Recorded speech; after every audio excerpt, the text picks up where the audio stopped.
হাইয়া আলা সালাহ, ঘাড় ফিরিয়ে চলে যাচ্ছ, এই গর্বের দিন টিকে থাকবে তো? You will be very proud for this that I am a very young and study. এটা ঠিক থাকবে তো? তোমার এই জওয়ানিকে তুমি ধরে রাখতে পারবে তো? তোমার এই জওয়ানি ঢলবে না তো? ভালো করে ইয়াদ করো, আমি তোমার বড় মেহেরবান আল্লাহ তোমাকে বলছি, একটু ঝুঁকতে শেখো। কি আছে তোমার কাছে গর্ব করার মতো? একটা জিনিস আমাকে দেখিয়ে দাও। আল্লাহ দেখিয়ে দিয়েছে তোমার কাছে তিনটে আছে, তিনটি। কি কি? এক, পায়ের নখ থেকে মাথার চুল পর্যন্ত নাপাক ছাড়া আর পাক বলে কোনো কিছু নেই তোমার কাছে। দেখাও একটা জায়গায়, এই জায়গাটা পাক আছে, বদবু ছাড়া খুশবু বের হয়, দেখাও। পুরুষ হওয়ার মেয়ে ছেলে, দেখাও না। খুলিকাল ইনসানু মিন নুতফা। আমি আল্লাহ জিজ্ঞাসা করছি, তোমার পরিচয়টা আমাকে শোনাবে। পরিচয়টা কি আছে আমাদের কাছে ওই পরিচয় ছাড়া? Few back days we everybody were of a drop of a dirty fluid, nothing else. আমরা সবাই, আল্লাহ আমাদের পরিচয় জানতে চাইছেন। খুলিকাল ইনসানু মিন নুতফা, আমরা বড় ওই নাপাক মনির কাতরা থেকে আমরা জন্ম নিয়েছি। আমাদের পরিচয় few back days we are a drop of a dirty fluid, আমরা এক বিন্দু নাপাক মনির কাতরা। এর চাইতে বড় পরিচয়? আচ্ছা, তোমার পায়ের নখ থেকে মাথার চুল পর্যন্ত একটা জায়গা দেখাবে যেখান থেকে খুশবু বার হয়, দেখাও।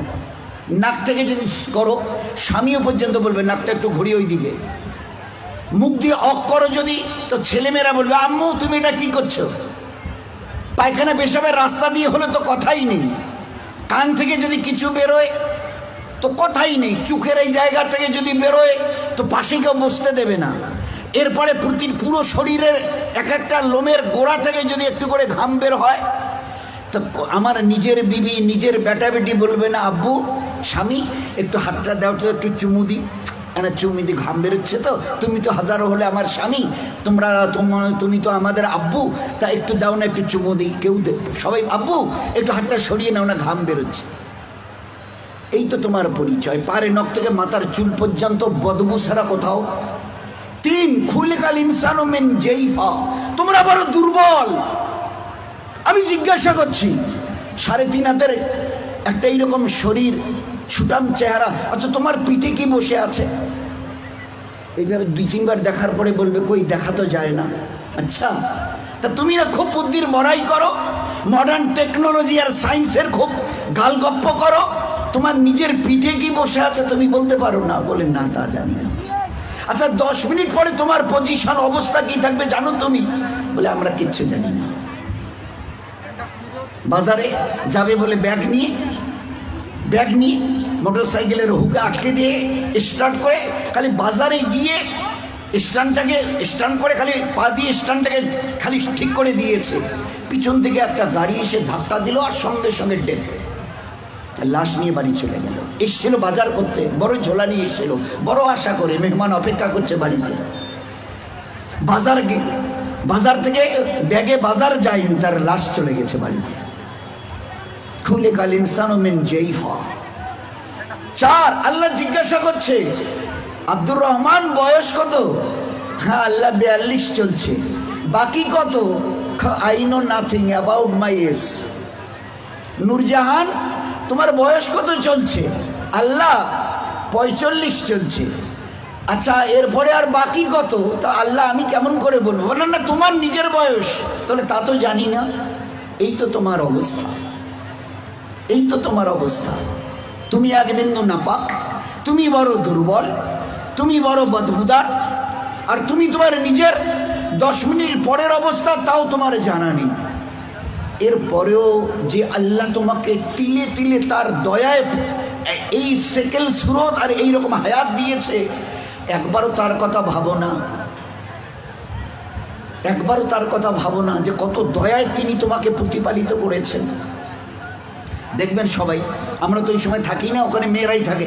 বাচ্চা যখন জন্ম নেয় না, তো যারা দাদি নানি চাচি যারা ওখানে ভিতরে থাকে, ও তারা এবারে বাচ্চা বের হবার পরে এবারে হাতটার নখগুলো ভালো করে দেখে, টাকে কান টানগুলো ঠিক আছে কিনা, সব কিছু চোখ টোকগুলো, হ্যাঁ ঠিক আছে গো ঠিক আছে, খবরদার বাচ্চা ছেলে হয়েছে মেয়ে হয়েছে ঠিক আছে, সব ঠিক হয়ে আছে, সব আছে, চোখ আছে, বুরু আছে, মাথায় চুল আছে, হাত পা ওর নখটুকু পর্যন্ত বেশ গজিয়েছে।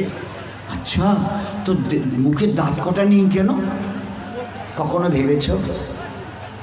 এ জগতের ইনসান, ভেবেছো কখনো? সব বলছো ওকে, আচ্ছা দাঁত কটা যে নেই? আল্লাহ জবাব দিয়েছে তোমাকে বাঁচাবার জন্য। ওই সময় তোমার মুখে দাঁত কটা, যে আল্লাহ তোমার সব কিছু দিয়েছে, হাতের পায়ের নখ পর্যন্ত আছে, 2-4-5 দিন পরে কেটে দিতে হয়, সেখানে দাঁত কটা দিইনি কেন? তোমাকে বাঁচাবার জন্যে।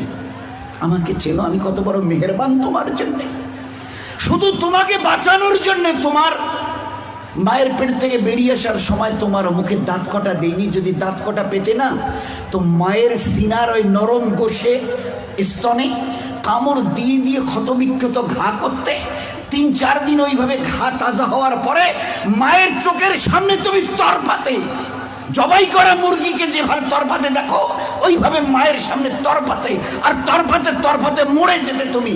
তোমার মা একটাবার বুকে তুলে তার নিজের সিনা তোমার মুখে লাগাতো না, এই জন্য তুমি কামড় দিয়ে ঘা করে দিয়েছো। আমি বাঁচাবার জন্যে সব কিছু তোমার মায়ের পেটে বানিয়েছি, পুরো ফিগারের যা কিছু প্রয়োজন, each and everything has been given from myself, শুধুমাত্র except your teeth, তোমার দাঁত বাদ দিয়ে, যেখানে আমি তোমাকে আমার দয়ায় বাঁচাতে চাইছিলাম, ওই জন্য দাঁত কটা দিনই, নয়তো মায়ের স্তনকে কেটে ছিন্ন বিচ্ছিন্ন করতে, মায়ের চোখের সামনে তরপাতে তরপাতে তুমি মরে যেতে। একটাবার চিন্তা করেছো আমার কথা? তোমার প্রতি কত দয়া করেছি। ফের এই বাচ্চাটা হাদিসে পাকের মধ্যে এসে আস্তে আস্তে যখন বড় হয়, তার বুবুকে, ভাইকে, আব্বাকে কিছু খেতে দেখে, শব্দ এর কানে আসে, আমারও ওই রকম দাঁত থাকলে আমিও খেতাম। আল্লাহ বলে, হাদিসে পাকের কথা বলছে, আল্লাহ বলে তুই একটু সবর কর, সবর কর, কারণ এখন তোর অতটা হুশ আওয়াজ হয়নি, এখনই যদি দাঁত দিয়ে মায়ের স্থানে কাপড় দিবি, একটু সবর কর, এই 7-8 মাস 9 মাস 10 মাস হোক না, একটু যখন, তারপরে আমি দাঁত দেবো। গোস্তের ওই নরম জায়গা থেকে আস্তে করে বাবা মা সব খুশি, আম্মা তোমার নাতির দাঁত গজিয়েছে শুনেছ? আচ্ছা, 2টো দাঁত গজিয়েছে, তো উঠতে দেখে সবাই খুশি। আচ্ছা, কখনো ভেবেছ এই দাঁতটা বাড়তে বাড়তে এই পর্যন্ত বারবার পরে আর বাড়ে না? Why? What is the reason of it? Who will give the answer? Who will give the answer? Anybody else of this world? আছে কেউ দুনিয়াওয়ালা, ও মডার্ন সায়েন্স মডার্ন টেকনোলজিওয়ালা, এই দাঁতকে গজাতে থেকে খুশি হয়েছো? বাড়তে বাড়তে এই পর্যন্ত বেড়ে গেছে, তারপরে আর বাড়ে না। কোন দুনিয়ার মডার্ন টেকনোলজি এর পিছনে কাজ করেছে বলো? বলো না। দেখেছো আমার দয়া? তারপরেও যদি যেভাবে বাড়ছিল, যদি আর 6টা মাস বাড়তো না, তোমার নিজের চেহারা আয়নায় দেখলে তুমি একবার দেখে আটকে উঠে বেহুশ হয়ে মরে যেতে, অজ্ঞান হয়ে মরে যেতে। কি বিকট চেহারা! নিচের দাঁতগুলো বেড়ে গিয়ে এইরকম, উপরের দাঁতগুলো বেড়ে গিয়ে এইরকম হতো তোমার চেহারাটা, বিকট একটা চেহারা হতো। আমি ওটাকে কন্ট্রোল করেছি। এ বাচ্চা তখন 7-8 10 মাসের, 1 বছর 1.5 বছরের বাচ্চা দেখে দাদা কি যেন, ভাইজান যেন কি কর্মর করে চিবোচ্ছে, বুবু যেন কি একটা খাচ্ছে শক্ত মতো, আব্বু যেন কি একটা শক্ত মতো চিবোচ্ছে, শোনা যাচ্ছে। আসমান থেকে আওয়াজ আসে, তুই একটু সবর কর না, তোকে হালকা জিনিস খাওয়াবার জন্য যে দাঁতটা এখন দিয়েছে ওটার নাম হচ্ছে দুধ দাঁত, এর ক্যাপাসিটি কম, হালকা জিনিস চিবোতে পারবি, শক্ত জিনিস চিবোলে না ও দাঁত ভেঙে যাবে, তো তুই একটু সবর কর। ফের কদিন পরে একটা করে নড়া শুরু করে, আম্মু এ দাঁতটা নড়ছে, ফের একটা একটা করে 32 টাকা আমি ট্রান্সফার করি, ফের ওখান থেকে গজানো শুরু করি। এইবারে তুমি নিজের দাঁত দিয়ে যত শক্ত হাড় হোক, পেয়ারা হোক, যা কিছু মন চায় খুব কর্মড়িয়ে চিবিয়ে খাও, কোনো অসুবিধা হবে না। এত বড় দয়ার দান দেখেও তুমি একটাবার আমার সামনে ঝুঁকাবে না? আচ্ছা, আমার কাছে তোমাকে ফিরে আসতে হবে না? বলো বলো যে ফিরবে না, ফিরবে না। আজ তুমি আস্তিন গোটাও, লাল চোখ দেখাও, আমার জমিনে দর্প ভরে পা রেখে চলো। আচ্ছা, তোমার কি মনে হয় তুমি আমার সঙ্গে মোকাবেলায় আসবে? আসবে? তোমাকে সেজদা করতে না, না, ওসব আমাদের দ্বারা হবে না। হয় হয় হয়, কি আছে তোমার কাছে গর্ব করার মতো? আর আমার সঙ্গে তুমি পাল্লা দেবে, মোকাবেলায় আসবে, কি আছে তোমার কাছে বলো না? এই মাস আজকের যেটা ফুলছে মাসল, এটাকে না আর এই দিকে ঝোলা মানে ফুলাতে পারবে না। শত চেষ্টা যদি করো তো উপরের দিকে নয় নিচের দিকে ঝুলে থাকবে। যে দাঁত আজকে কর্মড়িয়ে অন্যের দিকে লাল চোখ করে তাকাও, এই চোখ আজ বাদে কাল ঝাপসা হবে। এ দাঁত তোমার কাছ থেকে তোমাকে জিজ্ঞাসা না করে বিদায় নেবে।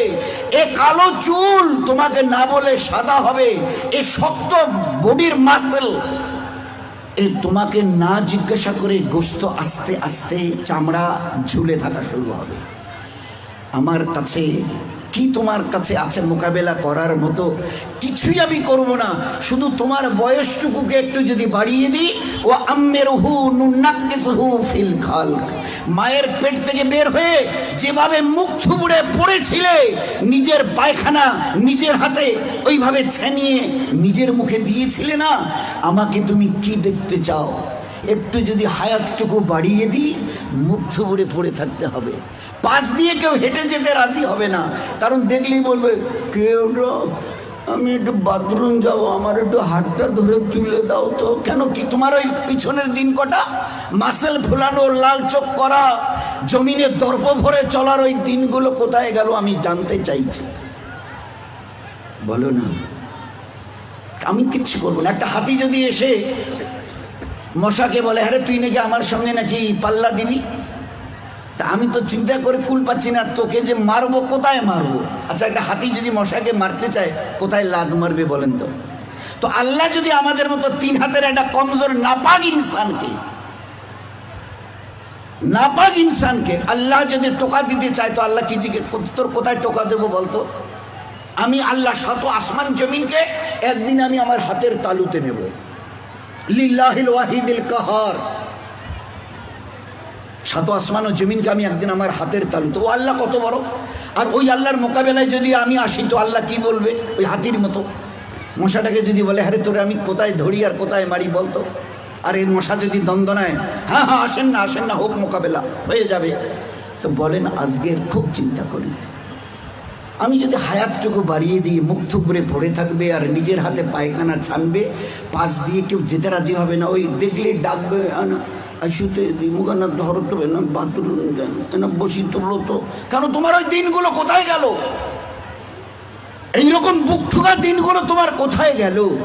দোস্ত, ও দিন আসবে, ফের দুনিয়া থেকে বিদায় নিয়ে খোদার কাছে ফিরে যেতে হবে। আল্লাহ কুল্লু নাফসিন যায়কাতুল মাউত সুম্মা ইলাইনা তুরজাউন। কে আছো দুনিয়ায়? ঝুপড়িওয়ালার কুরসিওয়ালা কে আছো যে আমার কাছে আসবে না?